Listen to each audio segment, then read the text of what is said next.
भारत के मध्य हिस्से में फैला हुआ था एक रहस्यमयी जंगल, भीमगढ़ का जंगल, जहां न सूरज की किरण पूरी तरह पहुंचती थी और न ही इंसानी आवाज। घने पेड़ों, झाड़ियों और अनसुने साए इस जंगल को किसी और ही दुनिया से जोड़ते थे। इसी जंगल के बीचों बीच एक साधु वर्षों से तपस्या कर रहा था। परमहंस, जिनकी उम्र 70 के पार थी। वो न किसी से मिलते, न किसी से बोलते, सिर्फ ध्यान, साधना और प्रभु का नाम। उनकी एक छोटी सी गुफा थी जिसके बाहर जलता रहता था एक दीपक, और यही दीपक था इस अंधेरे जंगल की एकमात्र रोशनी। अमावस्या की रात, उस रात आकाश में चांद नहीं था। हवाएं भयानक शोर मचा रही थीं और जंगल का हर पत्ता कांप रहा था। साधु परमहंस ध्यान में बैठे थे, तभी गुफा के द्वार पर किसी के आने की आहट हुई। बाबा, मुझे शांति चाहिए। धीरे धीरे एक स्त्री की आकृति सामने आई। सफेद साड़ी, लंबे खुले बाल और चेहरे पर एक अजीब सी थकान और दर्द। वो पास आकर बैठ गई और कहा, मैं सदियों से भटक रही हूं, मेरी आत्मा शांति चाहती है। परमहंस ने आंखें खोली और उस औरत को गौर से देखा। वो सुंदर थी, मगर उसकी आंखों में कोई जीवन नहीं था। कौन हो तुम? इस अमावस्या की रात इस जंगल में क्यों आई हो? उसने नाम बताया, मालिनी। मैं एक राजकुमारी थी। उन्होंने शांति से पूछा, तुम्हें किसने शाप दिया? मालिनी ने बताया कि वर्षों पहले वो एक राज्य की राजकुमारी थी। उसके पिता ने उसका विवाह एक योद्धा से तय किया, अर्जुन नाम का एक क्रूर आदमी जो तांत्रिक शक्तियों में विश्वास करता था। जब उसने मालिनी से विवाह किया तो मालिनी ने उसका विरोध किया। अर्जुन को यह बर्दाश्त नहीं हुआ। एक अमावस्या की रात वो नदी में गया और अपनी बलि दे दी। मरते समय उसने कहा, तेरी आत्मा तब तक मुक्त नहीं होगी जब तक कोई पवित्र साधु तुझे अपने हृदय से स्वीकार ना करे। साधु की चिंता और बढ़ने लगी। परमहंस ने उसकी ओर देखा। उन्हें अनुभव हो रहा था कि यह सिर्फ एक भटकी आत्मा नहीं, बल्कि इसके पीछे कोई गहरा काला तांत्रिक जाल है। उन्होंने कहा, मैं तुम्हें शांति दूंगा, मगर तुम्हें पूरी सच्चाई बतानी होगी। मालिनी ने गर्दन झुका ली और कहा, मैं बहुत थक चुकी हूं बाबा। अगर आप मेरी मदद नहीं करेंगे तो मैं हमेशा के लिए इस जंगल में कैद रह जाऊंगी। उसी वक्त गुफा के बाहर एक भयानक गरज सुनाई दी। पेड़ झूमने लगे और हवा ठंडी होकर कांपने लगी। एक छाया प्रकट हुई, एक काले धुएं की तरह जिसकी आंखें जल रही थीं। हा हा हा, साधु, तू इस आत्मा को मुक्त नहीं कर सकता। ये मेरी है, ये सौदा हो चुका है और अब तुम भी इसमें शामिल हो चुके हो। परमहंस ने आंखें बंद की और मन में जाप शुरू कर दिया। दीपक की लौ भड़क उठी और वो साया गायब हो गया। मालिनी कांप रही थी और वो बोली, बाबा, वो वही है जिसने मुझे बांधा। अगर आप मेरी मदद नहीं करेंगे तो मैं फिर से उसकी कैद में चली जाऊंगी। परमहंस ने उसकी ओर देखा, गंभीर, शांत, लेकिन अडिग। मैं साधु हूं, पर मैं इंसान भी हूं। इस राह पर चलना आसान नहीं, लेकिन अगर तुम सच्चे मोक्ष की इच्छा रखती हो तो मैं तुम्हारी सहायता करूंगा, भले ही इसके लिए मुझे खुद अपने रास्ते से हटना पड़े। मालिनी की आंखों से आंसू बह निकले। धन्यवाद बाबा, बस एक बार मुझे विश्वास दिलाइए। साधु ने दीपक को मजबूत किया और गुफा का द्वार बंद कर लिया। अब कोई बाहर नहीं जाएगा और कोई अंदर नहीं आएगा। अगली अमावस्या से पहले सब समाप्त करना होगा। सुबह की पहली किरण, रात का तूफान अब थम चुका था, लेकिन गुफा के भीतर अजीब सा तनाव बना हुआ था। परमहंस ने अग्नि जलाई और मंत्रों का जाप शुरू किया। मालिनी चुपचाप बैठी थी।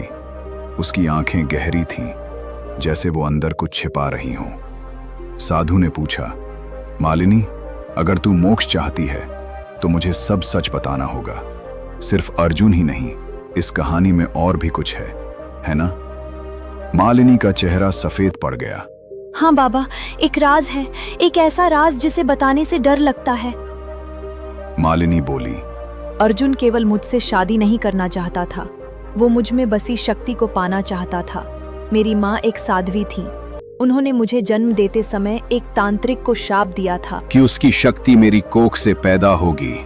इसलिए अर्जुन ने मुझे मारा ताकि मेरी आत्मा को कैद कर सके और मेरी शक्ति को धीरे धीरे खींच सके।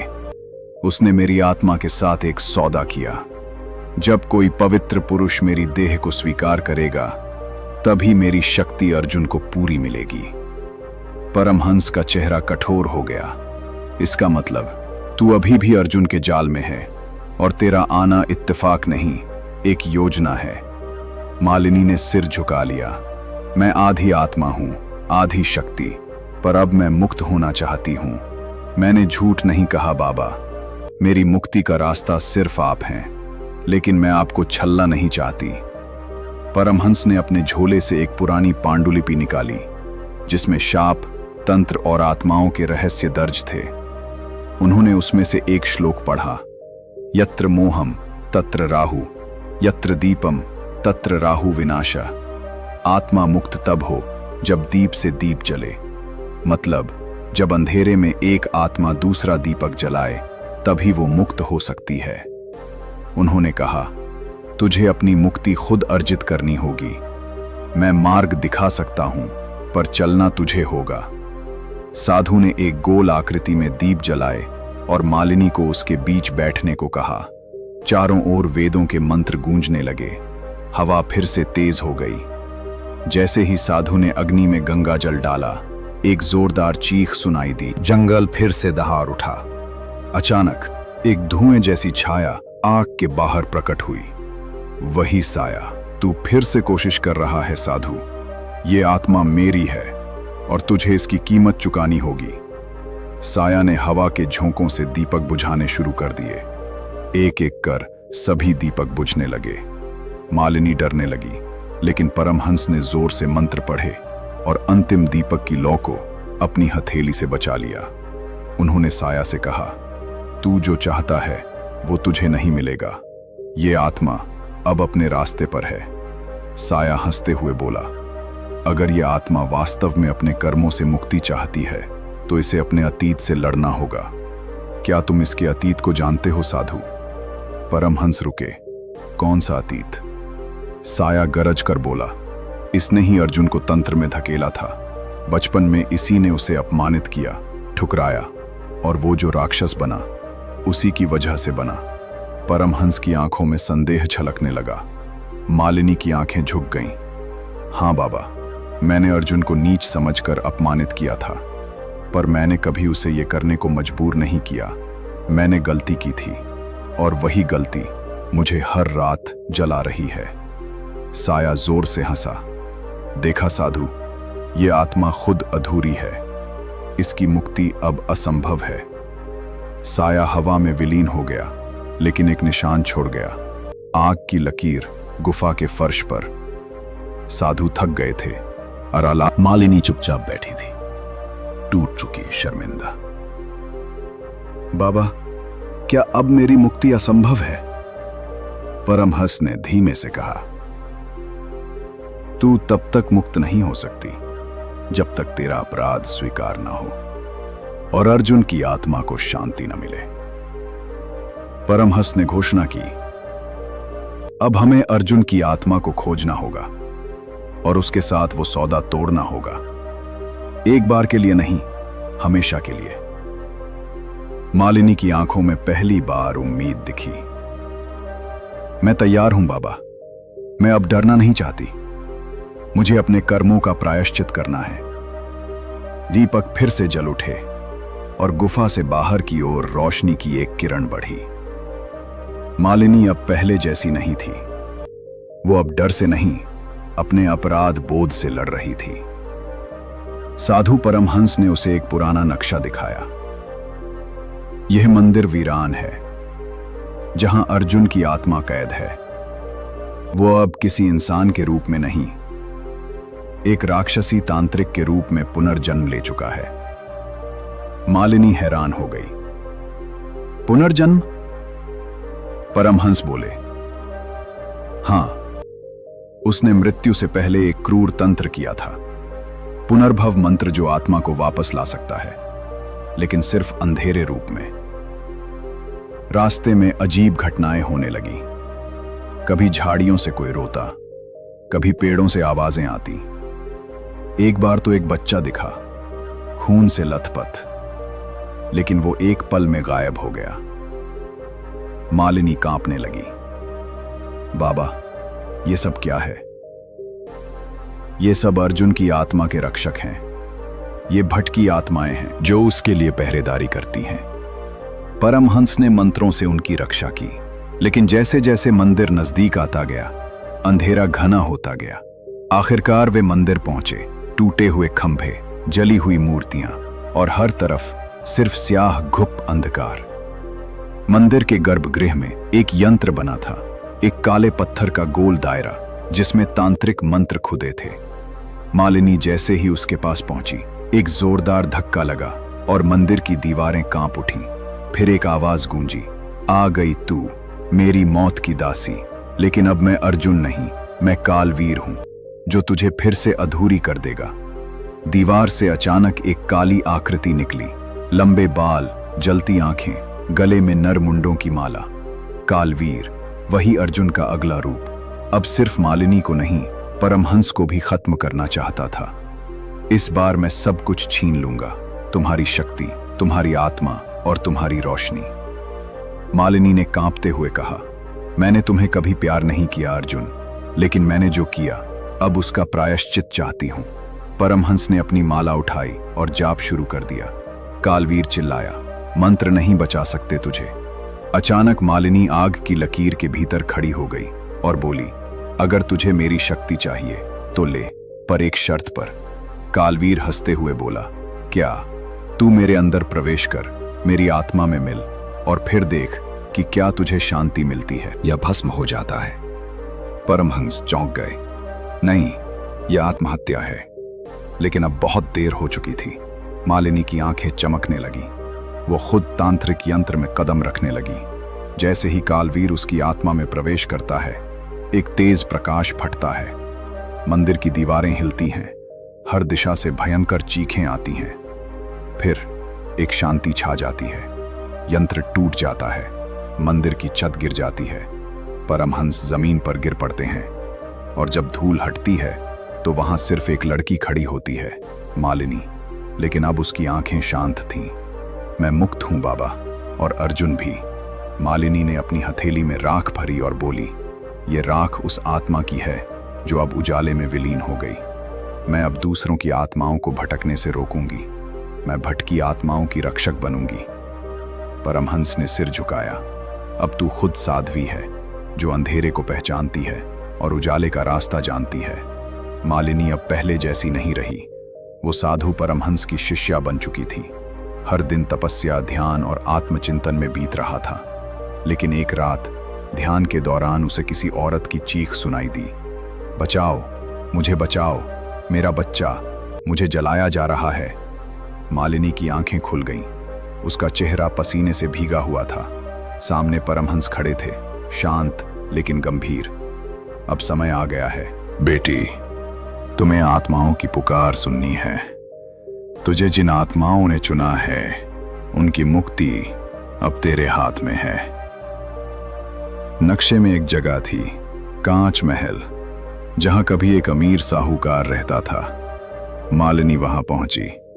हर तरफ जली दीवारें, टूटे हुए झूमर और राख बिखरी हुई। तभी एक औरत की आत्मा प्रकट हुई। सफेद साड़ी, जलता चेहरा और गोदी में एक बच्चा। मैं रूपा हूं। साहूकार ने मेरी गोद ली थी, मगर एक रात उसने मुझे और मेरे बच्चे को जिंदा जला दिया, सिर्फ इसलिए कि मेरी जात छोटी थी। मालिनी की आंखें भर आईं। उसने कहा, अब तुम जलोगी नहीं, अब तुम मुक्त हो जाओगी। उसने अग्नि मंत्र पढ़े और पहली बार मालिनी की हथेली में लाल रोशनी चमकी। रूपा की आत्मा धुएं में बदलकर ऊपर उड़ गई, परंतु अगली आत्मा हरि राम की थी, एक बूढ़ा आदमी जो गांव की बच्चियों को उठाकर मार डालता था।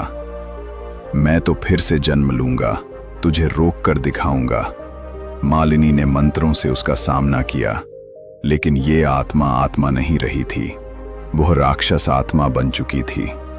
मालिनी की हथेली से रोशनी निकली, लेकिन काम नहीं कर रही थी। उसकी आंखों में डर उभर आया। बाबा, ये शक्ति काम नहीं कर रही। तभी परमहंस की आवाज भीतर गूंजी, हर आत्मा को मुक्ति नहीं दी जा सकती, कुछ को सिर्फ बांधना होता है। मालिनी ने उस आत्मा को पुराने बरगद के नीचे बांध मंत्र से कैद कर दिया। लेकिन यह उसकी अग्नि परीक्षा की शुरुआत थी। एक रात मालिनी को सपना आया। वो खुद ही एक अंधेरे गुफा में कैद थी, जहां सामने बैठी थी दूसरी मालिनी, एक काली, भयावह, मोहक रूप वाली छाया। तू सोचती है तू अच्छी है, तू भी वही है जो अर्जुन के पास गई थी।